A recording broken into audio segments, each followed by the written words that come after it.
Hello students, class 12th accountancy chapter number 3 साझेदारी का पुनर्गठन रिकॉन्स्टिट्यूशन ऑफ पार्टनरशिप फर्म। सबसे पहले चीज़ कि पुनर्गठन का मीनिंग क्या होता है या रिकॉन्स्टिट्यूशन का मीनिंग क्या है।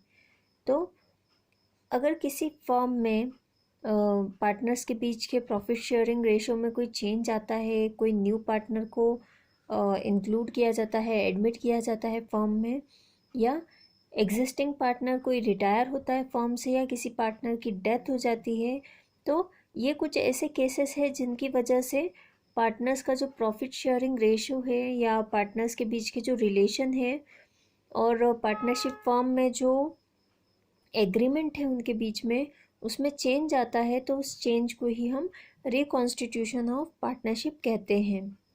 इन शॉर्ट अगर हम बोलें तो विद्यमान साझेदारी फर्म के समझौते में परिवर्तन ही साझेदारी का पुनर्गठन है। यानी change in agreement of existing partnership firm is called reconstitution. यानी सिंपल थिंग है, जो एग्जिस्टिंग पार्टनरशिप फर्म है उनके एग्रीमेंट में अगर किसी भी टाइप का कोई भी चेंज आता है तो उसे हम पुनर्गठन या रिकॉन्स्टिट्यूशन बोलेंगे। अब पुनर्गठन किन दशाओं में होता है? Conditions of reconstitution. तो सबसे फर्स्ट कंडीशन है इसमें साझेदारों के लाभानुपात में परिवर्तन, change in profit sharing ratio of partners. अगर एग्जिस्टिंग पार्टनर्स के प्रॉफिट शेयरिंग रेशो में चेंज आता है तो उसकी वजह से फर्म का पुनर्गठन होता है या फर्म रिकॉन्स्टिट्यूट होती है। जैसे मान लो ए एंड बी दो पार्टनर्स हैं जो पहले 2:1 के रेशो में प्रॉफिट डिवाइड करते थे।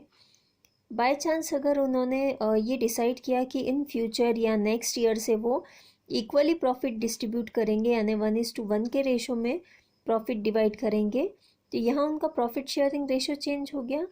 तो इसी दशा को हम फर्म का पुनर्गठन कहते हैं। नेक्स्ट पॉइंट है इसके बाद हमारा नए साझेदार का प्रवेश, admission of a new partner. अब अगर कोई न्यू पार्टनर फर्म में एडमिट होता है, पहली चीज़ तो ये कि कोई भी कंडीशन हो, यानी स्पेशली जैसे साझेदारों के बीच में लाभानुपात में परिवर्तन होना, यानी प्रॉफिट शेयरिंग रेशो में चेंज, न्यू पार्टनर का एडमिट होना या साझेदार की निवृत्ति, ये ऐसे केसेस है, या दो फर्मों का एकीकरण, इसमें सभी साझेदारों की सहमति होना अनिवार्य होती है। ठीक है, तो नए साझेदार का प्रवेश या admission of a new partner, सभी पार्टनर्स के कंसेंट से अगर कोई न्यू पार्टनर फर्म में एडमिट होता है तो डेफिनेट थिंग है कि सभी पार्टनर्स के रिलेशन में और उसका असर पड़ेगा, यानी प्रॉफिट शेयरिंग रेशो उस कंडीशन में भी चेंज होगा।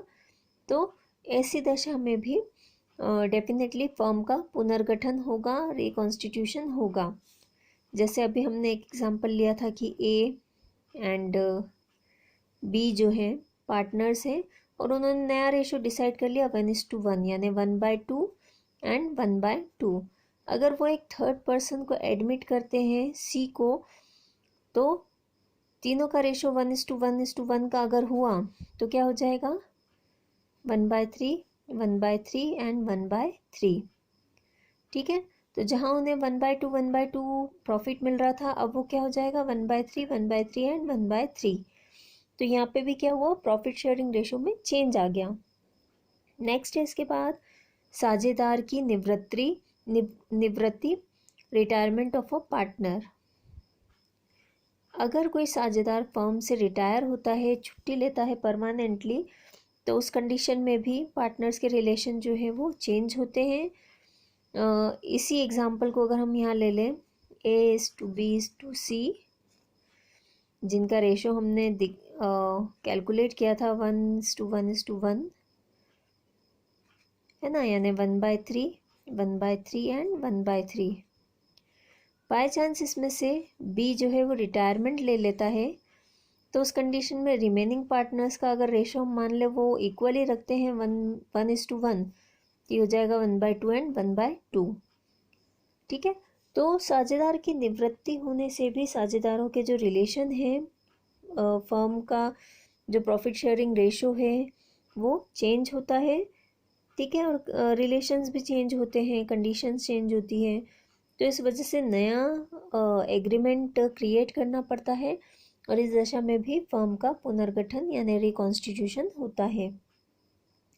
नेक्स्ट है इसके बाद साझेदार की मृत्यु, डेथ ऑफ अ पार्टनर। अगर किसी साझेदार की या पार्टनर की डेथ हो जाती है तो ऑब्वियसली उस कंडीशन में भी चेंजेस आते हैं फर्म में। एक पर्सन के कम हो जाने से प्रॉफिट शेयरिंग रेशो भी डेफिनेटली अफेक्ट होता है एंड बाकी कंडीशंस भी अफेक्ट होती हैं, तो ऐसे में भी फर्म का पुनर्गठन हो जाता है। नेक्स्ट है इसके बाद दो फर्मों का एकीकरण, amalgamation of two firms. Competitions को रिमूव करने के लिए और अपनी स्ट्रेंथ को बढ़ाने के लिए कई बार दो फर्म्स मिलकर ये डिसाइड करती हैं कि वो साथ में मिलकर काम करेंगी।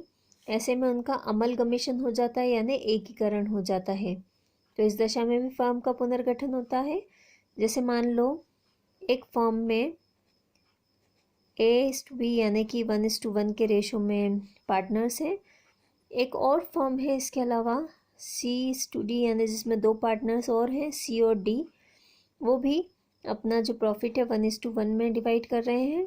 ठीक है, अगर कंपटीशन को रिमूव करने के लिए और अपने पावर को और ज़्यादा बढ़ाने के लिए वो साथ में मिलकर काम करने का डिसाइड करते हैं, तो इसमें क्या होगा कि चारों पार्टनर्स मिलकर एक न्यू फर्म क्रिएट करेंगे, उनके ओल्ड एग्रीमेंट्स जो हैं वो कैंसिल हो जाएंगे और न्यू एग्रीमेंट्स क्रिएट होंगे।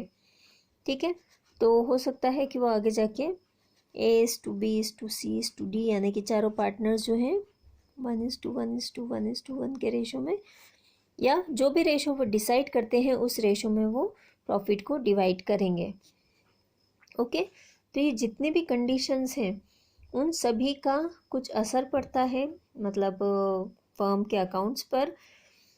फर्म के रिकॉन्स्टिट्यूशन की कंडीशन में सबसे पहली चीज़ तो प्रॉफिट शेयरिंग रेशो पे असर पड़ता है, उसमें चेंज आएगा। Second thing, profit sharing ratio change जब होता है तो किसी पार्टनर को उसका बेनिफिट मिलता है और किसी को उसका ड्रॉबैक फेस करना पड़ता है। दैट मीन्स एक या ज़्यादा पार्टनर गेनिंग पार्टनर हो सकता है और एक या ज़्यादा पार्टनर सेक्रीफाइसिंग पार्टनर भी हो सकता है।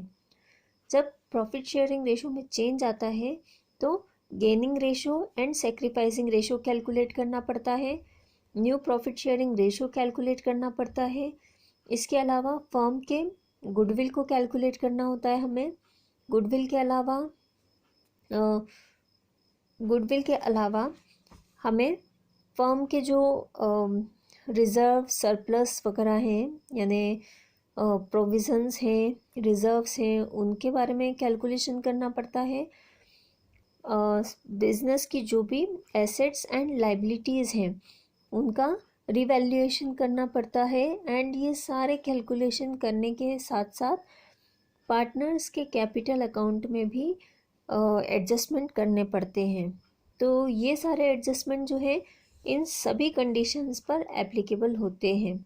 ओके, तो होप सो आपको पुनर्गठन का आशय यानी मीनिंग ऑफ रिकॉन्स्टिट्यूशन एंड पुनर्गठन की दशाएं यानी कंडीशंस ऑफ रिकॉन्स्टिट्यूशन समझ में आया होगा। Okay, thank you.